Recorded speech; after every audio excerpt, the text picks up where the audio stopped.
Thank you. Thank you. Thank you very much. Thanks for tuning in.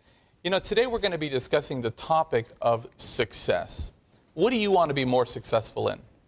Well, many people would say to have more success in their personal finances, or possibly to have an increase with their faith and belief system. Or maybe it's to be more successful in your marriage or to have more successful relationships with children.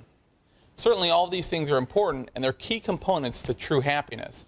Today we're going to be learning real core principles that'll give us more success not only in our personal life, but in our financial life as well. We're going to be talking with entrepreneur, international speaker, and the Increase of Wealth master, Bob Harrison is here. Amazing guy, and Bob's going to be sharing with us how to have increase in your life. This is an episode you won't want to miss. Stay with us. We'll be right back. Thank you very much. Thank you. Welcome back. I'm here with amazing Bob Harrison is here as our special guest tonight. And Bob, I'm really excited to talk to you for so many reasons I'm going to get to. But first of all, tell us a little bit about your background and where you come from and how you were raised. Well, I come out of the business arena. My dad was a theologian, but I chose to go into the business arena and became very successful in that. In fact, my life changed in one day. You know, normally changes of life is a process, but there's sometimes we have moments, defining moments, that literally change the course of our life. And that happened to me. I had a renting and leasing company in Southern California, and I took a customer's car in to get some service work done. And the owner of the dealership was out there. We talked for a few minutes, and he said, "How's business?" And I said, "We just had our best month ever." I said, "How's your business?" He said, "We just had our worst month ever." He said, "We need to talk."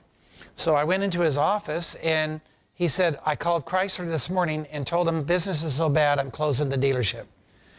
I said, "Why would you do that?" He said, "Well, the good salespeople left, we're out of money. We still have 100 of last year's new car models in stock, and we're 3 months in the next model year. We can't make it in normal times. We're never making bad times. Shut it down." At that time, Bob, had you had any experience specifically in the car industry? Well, I had an automobile renting and leasing company, so I had the same merchandise, but the way you approach it is so different. In the leasing business, because you could lease any make or model of car, it was centered around taking care of customers for repeats and referrals. Automobile sales back then, not as much now, there's so many people out there, just get the most money you can one time, and there'll always be other people to buy cars. So the approach was totally different. In fact, I'd sold cars for 2 weeks and didn't like it, went back to the leasing business. Now, this is what this guy's going to say to this guy. He said, "I think maybe you could save our dealership. How would you like to come in and take it over and try and save it?" And I'm thinking, you sold cars for 2 weeks and you hated it. You know, why are you going to do this? But I really believe that, you know, God creates moments for us when our life can change. And I felt that was one of those moments. And that even though I didn't know exactly what to do as far as some of the mechanics, I knew concepts of growth. I knew concepts of increase. That's why I had a record-breaking month. And all I had to do was take those same principles and apply them over here. It's the same thing as the turnaround that, you know, Ford Motor Company experienced. They hired a man from Boeing Aircraft, the president of Boeing. He didn't know that much about Ford Motor Company, but he knew the principles of increase. And when they brought him in, he engineered the turnaround for Ford. So I figured I could take that and do that. And make a long story short, we not only saved the dealership, but in the worst economic times that anybody can imagine, when dealers were closing every week and gas prices had doubled, it was a nightmarish time. We were able to increase sales 300%. The dealership skyrocketed to the top 10 in Southern California. And the following month, I bought the dealership from him. Oh, wow. And yeah, just changed the course of my life. And that's my life, you know, everything that I've ever done since then has all been from that little meeting at that service drive. Well, I'll tell you, Bob, that's an amazing story. And every person that I've ever interviewed that was, you know, had reached that pinnacle of success, they've all said the same thing, that success is really more of a mindset. And that it does happen in one day. Obviously, there's much preparation and developing skill sets, but the actual shift of saying, you're almost resigning as the old person and saying, that guy's dead to me, starting tomorrow, it's just, this is the day, that does happen very quickly. Yeah, I shared the stage for 20 years with Zig Ziglar, who is America's #1 motivational speaker. Yeah. And Zig made a powerful statement. He said, success occurs when opportunity meets preparation. Right. And sometimes the preparation is, this is something we desire, So we prepare for it. Other times the preparation just could be life's experiences and what we're doing. But all of a sudden those two come. And when we seize that moment, our life just changes direction. Well, it's funny that you even mentioned it. Obviously, it was such a great loss for everybody, Right. him passing. But I had the privilege of meeting Zig several times, and watching you on stage today, you actually remind me a lot of his stuff. So I can tell you guys shared the stage over Yes. 20 years Well, because well, yeah. the way you move was And very the Zig. 3x5 cards. That's right. But I didn't do the kneel down. Yeah. Yeah. Yeah. You didn't pump any water out of the well, no. but hey, okay. Yes. But now I want to say that I know that you're kind of looked at as America's leading increase activist. And you show people how to get results, not only in their personal life, financial life, but in really all aspects of life. And, you know, from my personal background and belief system, what I noticed is a lot of the things you do are really more Bible principles. Yes. Talk about that a little bit. Well, we talk about how you've interviewed different people. I've been so privileged traveling all over the world, over 50 countries, all 50 states, and sharing the stage with some great people. One day of my life, I had lunch with Margaret Thatcher, former Prime Minister of England, had dinner with Gorbachev. Oh my goodness. That was a day. But when I'm with these people, I not only got pictures, but I took notes and I asked them questions if we had opportunity. And virtually all of them would say there was a person or a book that tremendously influenced their life, changed their direction, gave them a thought, whatever it might be, but they always tend to go back to one of the two. And that was the case with me. After we did the dealer turnaround, Right. I was in Detroit, Michigan area, and speaking, and my host was this millionaire industrialist, just a sharp guy, and I've been around rich people before. But he didn't just have money. He had a peace to him. He had a love to him. He had a caring attitude. He had a great family, wonderful kids, just a real package. And so I began to ask what was different about him. Right. And he said, my life changed when I came across this book and I started applying its principles in my life. And I said, well, how? And he said, well, I was a machine operator. And somebody introduced this book to me as a daily guide to living, and I based my life on it. I became the foreman of the company. Then I bought the company. He said, now I own 9 different corporations. I live at Bloomfield Hills Country Club. My whole life changed. I said, I've got to get that book. He said, you probably already have it. It's called the Bible. And I was introduced to the Bible from a different perspective, not as theology and sermons, but as a daily handbook of how to live our life. Right. And I began in the Proverbs and would read a Proverbs every day, underlined them, circled them, put some of them on 3x5 cards, memorized them. And I started basing my life and the way I did my business on Proverbs and then expanded it to other books of the Bible. And so the Bible became the foundation of the way I did my business and the way I tried to make my life. All of us have a mirror. We look in a mirror and we say how we look. Right. But we don't just have a physical mirror, we have a mirror of behavior. And so many people, the mirror is maybe Hollywood, or it's this friend, or it's that, or whatever it might be. I said, my mirror is going to be the Bible. And to the best of my ability, I'm going to live my life according to its teachings and its precepts. And that gave me a foundation to my life. It gave me a knowing of certain principles and what to do in certain situations. It was life-changing. Well, I'll tell you, we have a clip of you in action. I wanted to show this real quick because I was, like I said, you have a lot of that Zig in you, and I actually was almost late coming here because I wanted to catch your speaking. But let's take a quick look, Is Bob, this in at the action. convention center? Right now. Okay. Yep. See, if we don't change our old thinking pattern, we're going to have problems. We're going to keep going to the wrong place.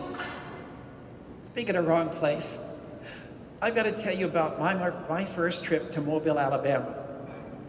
I got a phone call to speak. It was years ago.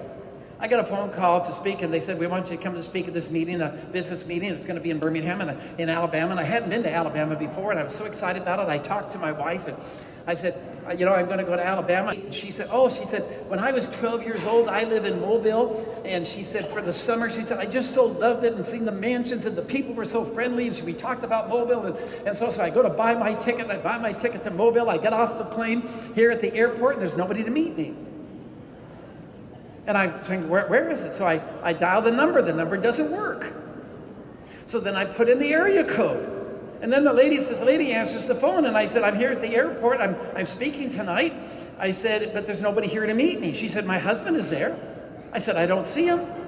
She said, well, he's at the airline. I said, I'm at the airline baggage. Where is he? And finally she says, what airport are you at? I says, I'm right here in Mobile. She said, honey, you're speaking in Birmingham. I had bought a ticket and flown to the wrong city. Now, why would I fly to the wrong city? I knew that I was going to Birmingham because my subconscious mind had become programmed to Mobile. My wife's experiences in Mobile, talking about Mobile, the mansions of Mobile. And so in a time of stress, in a time of excitement, whatever, you bypass the conscious, you go to the subconscious, and that's how you act. And it took me to the wrong place. Well, I'll tell you that's great stuff. And it illustrates the problem that we have. See, my conscious mind knew where I wanted to go. right.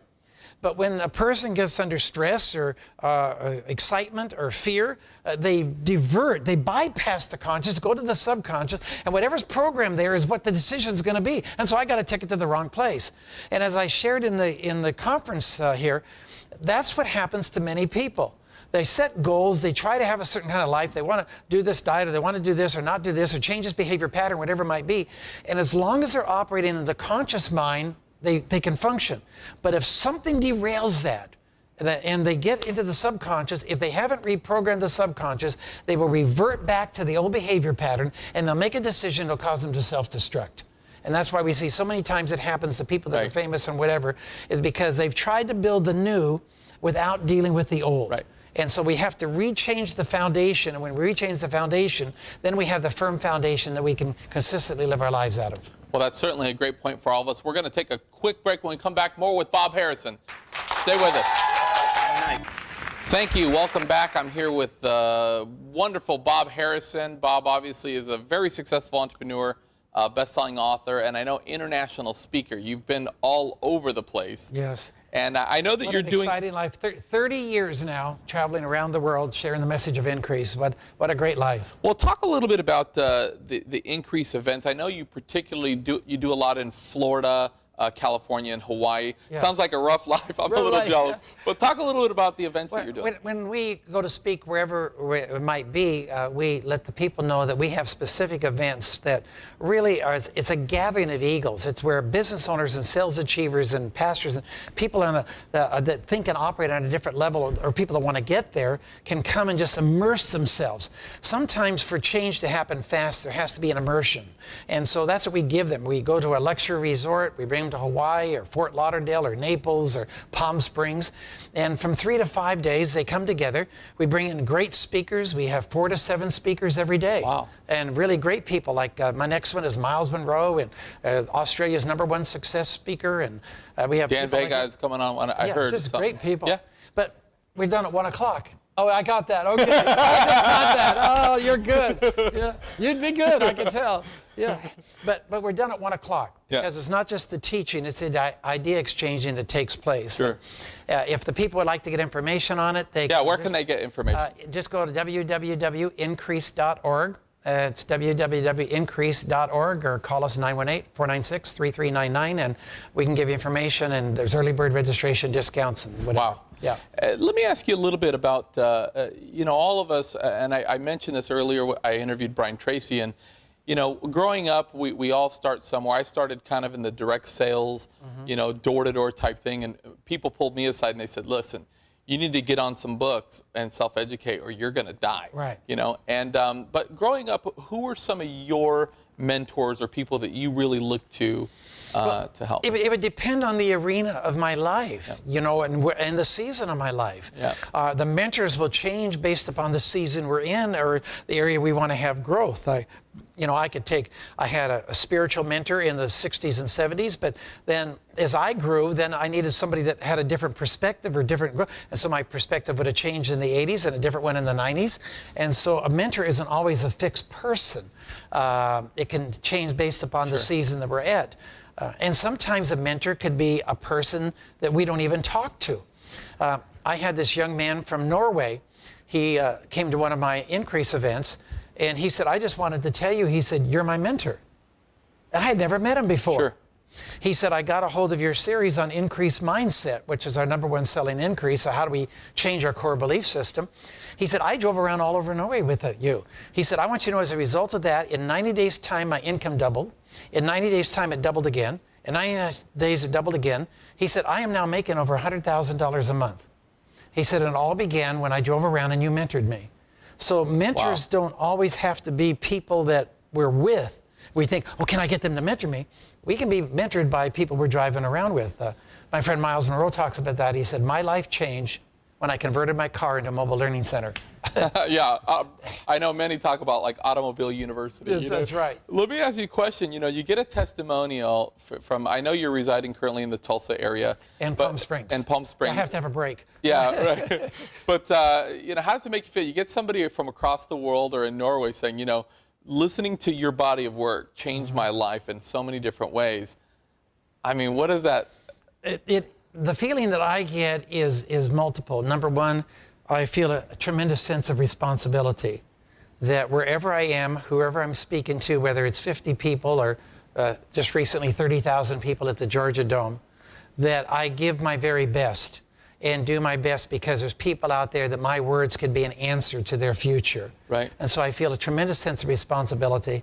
I also feel a great sense of humility that God would choose to place me in this position to do this, and the sense that I would be faithful in the call to try and do my best at it. And so I would have to say it's those two. I never walk on stage without being nervous because every time's the first time for that audience. Well, and I heard you out there say that when you used to make eye contact is when you would go blank, and that seems hard to believe now, seeing you speak and seeing you in action. But it's definitely been a big journey. When we took over the Chrysler dealership, we did the first commercial. It wasn't selling cars, it was kind of selling us. And so all they wanted me to do was to introduce myself and my wife and my children and just kind of create a warm feeling for Bob Harrison before you talk about merchandise. And they set up 1 hour to do this take. We started at 3, we were still there at sunset. I was so nervous when I would look in the camera, I forgot the name of my wife, I forgot the name of my kids. Yeah. One time I forgot the name of my dealership.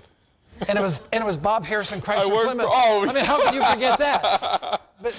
But see, I said, if I'm going to succeed in this arena, I can't accept this limitation. Yeah. Too many times we accept the limitations that we have, but we can really overcome them. I'm always trying to challenge things. They didn't get the picture on out there. The guy missed it, but I had a picture this last year of me with a tarantula on my head. Just last week, for my first time, I went zip lining. Wow. To somebody else, that might not seem like a big thing, but it was scary for me. Just this little wire, and I'm going out in the open air, and I'm going to jump. But I'm always challenging those edges because it's going to make me a better person. Yeah. And if I overcome in one area, I'm going to overcome in another area. That's right. Well, you're certainly a great example to so many people out there. And I know with your wife, Sharon, you have, is it 8 children and 18 grandchildren or something like that? Oh, yes. Okay. Well, my first wife, Cindy, passed away after 37 years. And I lived a single life for 10 years. One of the hardest things I've ever been through because I got married at 19. And so I was never used to being by myself. I didn't even have an image of me. Sure. And, but it was a time of great personal growth. And by the way, one of the things that really helped me in that season, I started preparing for the next season. I've learned to embrace the season that I'm in and do the very best it is, even if it's unpleasant. But always be preparing for the season that I want to go to. And that's one of the secrets of success. We do the best we can with where we're at. But if it's not where we want to stay, we're preparing for the move. Right. So when that move comes, we're ready to make the change. And so Sharon is a lady I'd known for 40 years. In 1970, I was the road manager for their singing group. And they came back into my life. And so I went from 15 grandchildren to now 19 grandchildren, and 5 of mine and 3 of hers. That's 8. So it's a big family. Wow, you got an army. Yeah, when we do a reunion, we get a school bus. Yeah, I bet. Well, listen, Bob, for our viewers out there, real quick, that are maybe they've been laid off in this economy, or maybe they've had this dream, but they were fearful of getting out there and following and pursuing their dream. What advice could you give our viewers, that are looking to be aspiring to be entrepreneurs? Number one, recognize that your success is really not dependent upon the outside environment. What happens to the company, the economy, those people around you. That more than anything else, your success is based upon what happens within you. And so if you will bring the right input in, then you will be positioning yourself for the breakthrough and the turnaround that is waiting for you down the road. And so I would say to you now, start listening to motivational teaching. Start reading the Bible and learning some of its success principles. Start going to some success seminars. Watch Dan all the time and listen to the interviews so that you're getting fed. Right. And as you do that, you start to position yourself now when the opportunity comes and it passes other people by, you're able to embrace it because you're mentally, physically, and spiritually ready for that opportunity. Wow. And then your life will change. Well, I got to tell you, I feel inspired and rejuvenated, Bob, just sitting here. And it's such a pleasure having you here. Oh, thank you so much for giving us a few minutes. Yes.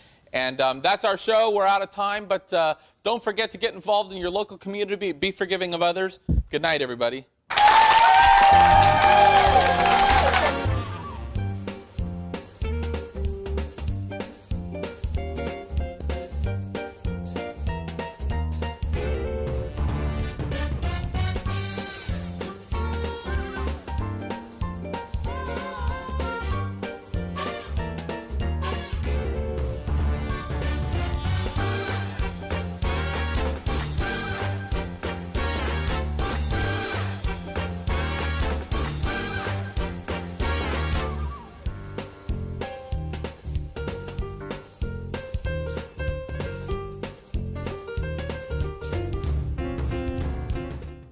Hi, I'm Dan Vega, and thank you for watching our channel.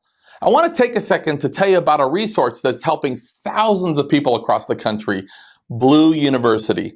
Blue University is the premier online business school for entrepreneurs and business leaders.